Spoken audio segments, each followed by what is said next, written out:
I am of class 8C and 2 with my friend Spursh, and we are here to tell you something about our project.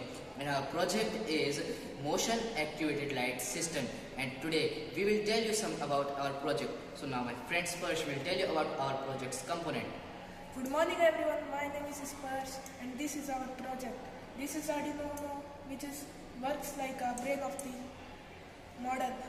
And when any object comes in front of the ultrasonic sensor, it detects it and gives code to the Arduino UNO.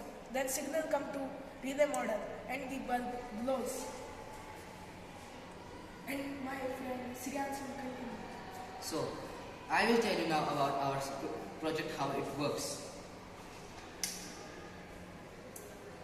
Now you see that the ultrasonic sensor detects my hand's motion, and my hand's motion the ultrasonic sensor detects and give the code to the Arduino UNO, and after that Arduino UNO gives signal to the relay module, and relay module gives signal to the bulb.